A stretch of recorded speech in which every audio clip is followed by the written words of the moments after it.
ou não, ter um acompanhamento, como tiveram alguns alunos que tiveram mais dificuldade, tiveram problemas familiares, e que a gente teve o acolhimento de mostrar, olha, tinha aluno que desmaiava tudo, tem até hoje, tem aluno que desmaia quando vê sangue, que não vai fazer aquilo, que ele, por exemplo, porta do tio, e ele não quer. E a gente teve o acolhimento, mostrou, e nem por isso esse aluno tem que ser reprovado, no meu ver. Mas eu acho que ele tem que saber a matéria, ele auxiliar na cirurgia. Você auxilia, depois você pega. Então, o professor sempre demonstra o que ele está fazendo, ele está auxiliando desde o início da escovação, da paramentação, da montagem do material que vai ser utilizado na cirurgia em ordem crescente, o tipo de anestesia. Então, isso tudo é discutido, que isso vai ser para a vida toda. Independente se ele gostar de cirurgia ou não, ele saber como ele vai conversar com o paciente, se apresentar, demonstrar no particular que aquilo ali pode, ele tem um ônus, mas tem um bônus. Né? Então ele tem que saber, opa, esse caso é um caso que eu posso pegar, ou esse caso que eu recém-formado é para pós-graduação. Porque o aluno, ele é muito ansioso. Então ele quer se formar logo achando que quando ele pegar o CDO, entrar no consultório, vai chover de paciente. Não é essa a realidade. Né? Então, e quando chega, esse paciente vai olhar, a maioria dos alunos são muito jovens. Ele ainda vai ter esse preconceito de conseguir a inserção no mercado de trabalho. Então, se ele está bem preparado, ele passa a confiança, ele sabe o que ele está explicando e demonstra para o paciente que aquele plano de tratamento que ele está apresentando é bom, e aí ele tem que dar opções, dependendo da parte econômica desse paciente, na vida privada. Eu acho que todas as disciplinas, sem exceção, são importantes para a formação do aluno. Basta os professores estimularem, dentro das suas áreas, dependendo se ele vai optar por um ou por outro, esse treinamento e chegar mais próximo de todos. O aluno, o professor não tem como não ficar próximo. Claro que tem os que chegam mais para você, porque eles querem mais opiniões, você já ter passado por uma residência, por um mestrado e está atuando naquela área. Isso é em todas as áreas. Aqui na sua proposta de plano de atividade, né, você acaba se limitando ao ensino de graduação. Então, eu gostaria de entender um pouco melhor, que você me desse, inclusive, exemplos e ações possíveis, porque o nosso aluno tem uma carga horária de extensão obrigatória. E nós, como professores, também temos que atuar nessa vertente. Eu gostaria de que vocês fizessem para mim quais seriam projetos ou ações que você imagina que pudesse executar sendo aprovado no concurso. Projeto de extensões, professora, hoje em dia nós temos, infelizmente ainda na cirurgia, pacientes cada vez mais jovens perdendo os elementos dentários. Temos essa cultura no Brasil de extração, mesmo com todas as informações que todo mundo tem. Então a clínica de cirurgia sempre pega muitos pacientes que perdem muitos elementos dentários. Eu acho que uma das linhas de extensão seria, junto com pério, implante, viabilizar partes reconstrutivas, tendo biomateriais ou até mesmo enxertos autógenos, e desenvolver. O aluno que tem essa extensão pode levar para fazer pesquisas laboratoriais e ter resultados, fazer isso clinicamente, ter acompanhamento através de, por exemplo, a gente tem na faculdade tomógrafo, então tem como fazer uma avaliação, por exemplo, com rebordo, que vai ser submetido a tal tipo de enxerto desse paciente, conjunto com a pele, com a cirurgia que fez a colocação, com a radiologia, até o ponto que vai chegar na prótese e vai colocar lá a parte da cerâmica dele em cima do implante. Eu acho que um projeto de extensão pode unir várias especialidades. Não acho que a cirurgia sozinha seja capaz totalmente de fazer qualquer nível de cirurgia, não estando acoplada a algumas áreas, porque a gente sempre precisa de outros profissionais. Às vezes, até mesmo parecer, para saber se a gente vai ter uma qualidade de tecido gengival para recobrir, se a gente colocar aquele enxerto ou não, como é que vai ser tratado. Por exemplo, aqui na 144 a gente tem a laser terapia. Então, eu não sei se aqui na FO tem alguma coisa de extensão para laser terapia, para cicatrização em pós-operatório desses pacientes que são submetidos. Isso ajuda muito. Hoje a gente pega muitos pacientes que fazem uso de alendronato, vêm para a clínica, ou então vieram por causa de complicações como osteonecrose. E aí o que faz? Às vezes é tratamento clínico, a gente vai fazer uma sequestrectomia, que às vezes dá para fazer anestesia local, e precisa que alguém faça laser terapia nesse paciente. Esse paciente fica vindo várias vezes na faculdade. Então, eu acho que, de forma multidisciplinar, tem como fazer vários tipos de projetos de extensão. Esses dois, como também tem de respostas clínicas do paciente, que são sedados via oral, ou utilizando o comportamento deles via óxido nitroso ou não, qual é a avaliação da frequência respiratória, frequência cardíaca e APA do paciente. Então, várias linhas de extensão e pesquisa podem ser introduzidas com os alunos durante a graduação. Essa sua proposta, eu não acho que está mais para serviço do que, ou assistência do que extensão, propriamente dito?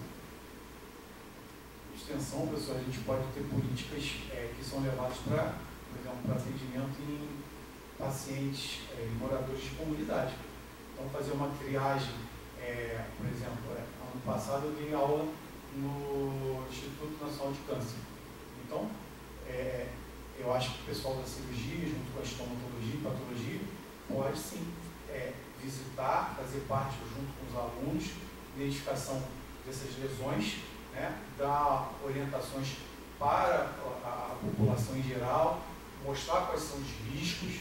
Normalmente, por exemplo, no homem, às vezes ele está com a lesão, você sabe que aquilo é câncer na boca, mas às vezes é muito mais uma metástase da próstata do que é o sítio primário. Então esse paciente tem que ser acolhido. Eu acho que idas às comunidades, aos centros, até mesmo fazer parceria com UPAs, centros de especialidades odontológicas, com a visão do professor, que aí deixa de ser aquilo que a senhora falou, assistencial, a gente passa a fazer uma triagem desse paciente e aqueles pacientes que precisam do acolhimento, a gente trazer para a faculdade, quando a faculdade pode dar suporte, e aí que a gente tem a vantagem do hospital universitário ao lado, então esse paciente pode não ter só a interação na odontologia, mas como toda a parte médica.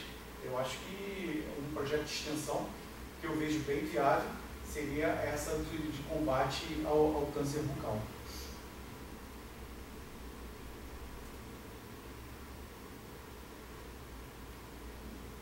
Estou satisfeito, professora. Só última questão, Leonardo. Então, você já participou de comissões, você lida bem com a parte de gestão, parte administrativa? Todo mundo tem que administrar. Por exemplo, eu não sou professor de dedicação exclusiva, então um consultório já é uma administração, a casa já é administração, a família é uma administração, né? Então, sim. Então, nesse contexto que você chegou, onde eu queria dizer, o nosso concurso é para 40 horas de o teu plano de trabalho de vida, né? Hoje que você está no consultório, como é que está a sua vida? Eu vi aqui que você atua num curso de ortodontia, né? Eu dou aulas específicas, um módulo específico de cirurgia ortognática para apresentar para os alunos de especialização. E o consultório particular que é junto com a minha esposa.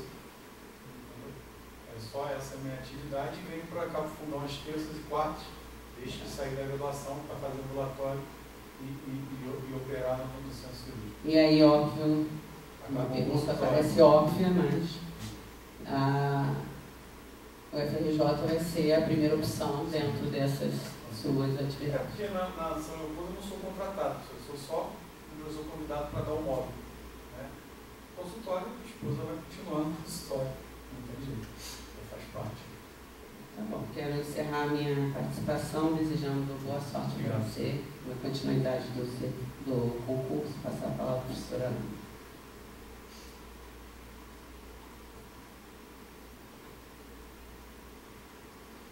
Ok. Professor Leonardo, eu li com cuidado o seu relato todo,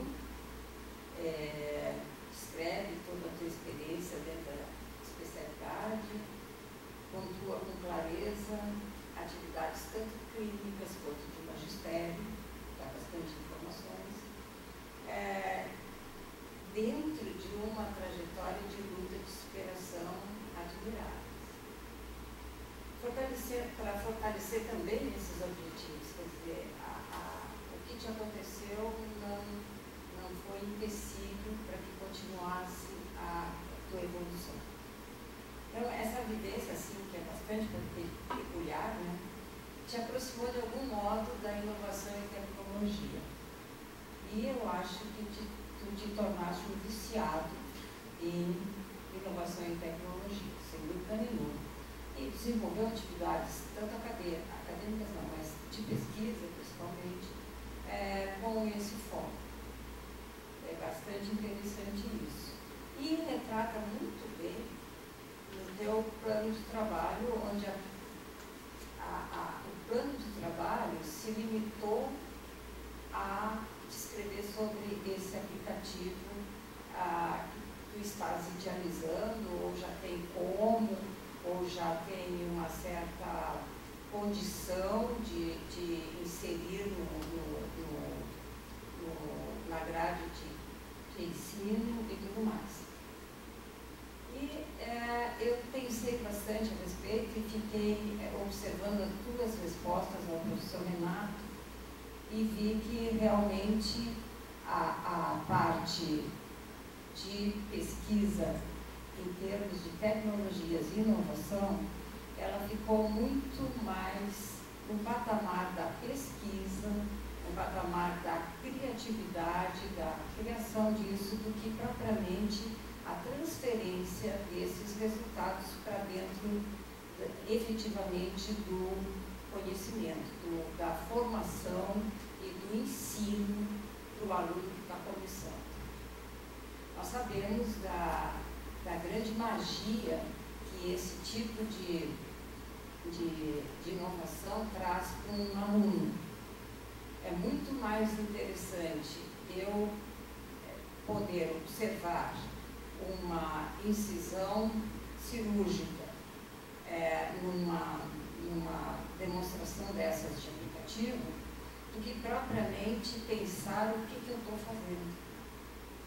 Então, a minha questão porque ele tem que saber que ele vai fazer uma incisão em tal mucosa, com essa constituição na pele, na mucosa, sei lá onde for, com essa forma, com isso, tem esse sistema de ligação, tem isso, tem aquilo. A fundamentação, o conceito básico, o conhecimento que realmente estrutura a cirurgia, e não vamos deixar fora a técnica, vamos deixar fora o mostrar, ou a parte prática disso. Vamos nos situar agora para pensar a respeito de como introduzir, via esse teu aplicativo, a fundamentação teórica necessária e importantíssima para que ele consiga vivenciar e saber e discernir o que ele está fazendo.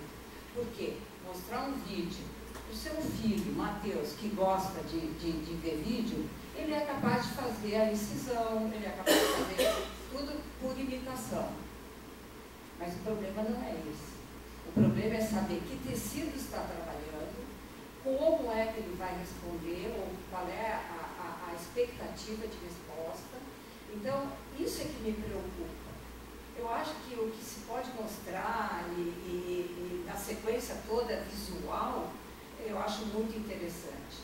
Além do que, ela suprime, ela tira fora todas as alterações anatômicas inerentes a cada indivíduo. Então, ela pode ajudar, mas pode ajudar muito, vamos dizer assim, muito, até de forma pequena. Nada vai substituir o professor fazendo e o professor explicando e levando o conceito daquilo para dentro de cada uma das suas atividades, né, do que ele está fazendo. Então, isso que eu quero saber. Como é que o seu aplicativo qual é o mecanismo que o seu aplicativo tem para levar o conhecimento, aquilo que os alunos dizem, poxa, isso é decoreba. Não é decoreba, isso é a parte mais essencial.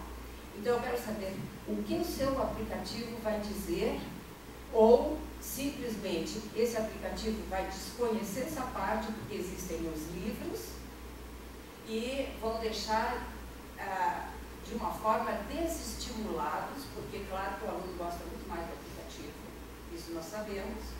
Então, eu acho que a introdução da inovação, ela é tranquila, ela é fácil, é bom a gente ter inovação, mas o que é essencial está ficando distanciado, e essa é a minha primeira preocupação.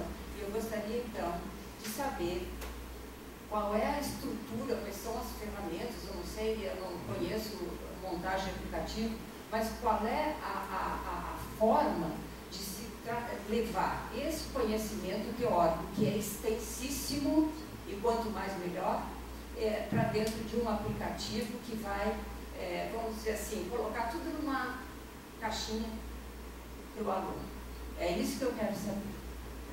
Eu escrevo ali, pode ser que eu não tenha sido objetivamente claro, mas, por exemplo, vou exemplificar essa etapa que a senhora, por exemplo, o aluno teve aula de anestesia local, né, de anestésicos locais, por exemplo. Então, lá no aplicativo, ele vai entrar lá, vai logar específico para ele, e aí ele vai ter acesso, por exemplo, à parte anatômica, como a senhora falou. Ele lê, ele tem um caso clínico, e ao final ele é avaliado, que é a resposta do aplicativo. O aplicativo precisa ter uma resposta. E são perguntas que ele vão retornar o que ele aprendeu em sala, que isso é instruído pelo professor, do que ele viu no aplicativo, que é uma complementação. Por exemplo, numa peça cirúrgica, uma peça anatômica, a peça não estava tão boa. Você colocando, por exemplo, a inervação da face, as artérias, as veias, os nervos, ele entender por onde, quais são os forames, por onde ele sai. Não, essa visualização me complementou aquilo que eu não vi tão bem, ou não entendi tão bem, ou não estava nítido naquela peça. O aplicativo, como todo planejamento utilizado com software, são ferramentas. Eles não vão substituir nunca o professor. Mas fiz aquilo, tem um caso clínico, tem uma matéria de forma mais bem exemplificada, com rotações no crânio, de cima para baixo, dando um exemplo, né? E aí depois ele é avaliado. E aí, em cima daquela avaliação, é o feedback do professor junto ao aluno, ou aos alunos. Por exemplo, todos eles ficaram com dificuldade de saber onde está localizado a língua. Mas por quê? O paciente não tinha dente, o paciente era dentado, o paciente era um braquicefálico, era uma criança, era um dólicocefálico. Ah, não, nós temos variações anatômicas, aquilo que a senhora colocou. Sim, por quê? Qual é a variação? Aí nós vamos aonde? Dentro do aplicativo, qual é a literatura que me fala qual é a média de onde está um paciente dólicocefálico para entrar no canal radicular. E eu acho que aí sim se torna mais dinâmico, mais palpável, literalmente, do que ir no PubMed, fazer uma pesquisa, jogar palavra, que os alunos não fazem. Isso é verdadeiro. Então, ela tem uma retroalimentação com o professor. Sim. E isso vamos dizer assim, é a dinâmica dentro do aplicativo. Sim. E ele não progride no aplicativo se não tiver isso. Ele tem que ser avaliado para a resposta. Isso tem que ser muito bem explicado, porque a gente não consegue compreender. E eu acho que é uma coisa, que é algo que fica realmente distante porque a gente sabe quem se emociona com o quê. Tem uns que gostam de ler um texto, mas são raros. E tem outros que gostam de olhar figurinha, e são a grande maioria. Bom, eu tinha uma outra questão, mas depois que eu ouvi a sua resposta à professora Patrícia sobre o perfil do egresso, eu já vi que o senhor contestou aquilo que o senhor acreditou e escreveu acreditar aqui no seu no seu memorial. O senhor acredita que a educação à distância, ela pode formar um cirurgião dentista, um cirurgião, cirurgião oral. Eu acho que depois da sua resposta ali, ela não é favorecida por isso. Eu acho que porque no final da sua descritiva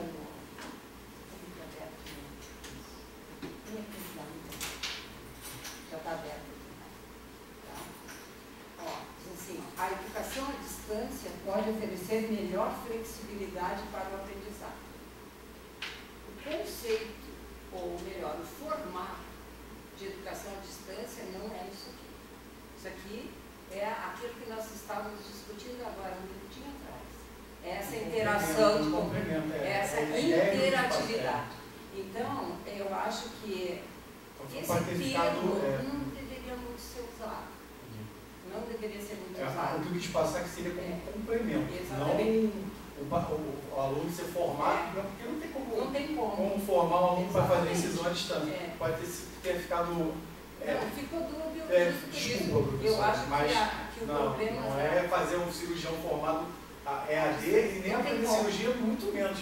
Porque cada vez, uma das discussões que o professor Ricardo Holanda deve saber do colégio, junto é aumentar o tempo de formação do residente de bucomaxilo, de 3 anos integrais para 4 anos. Tem que ser.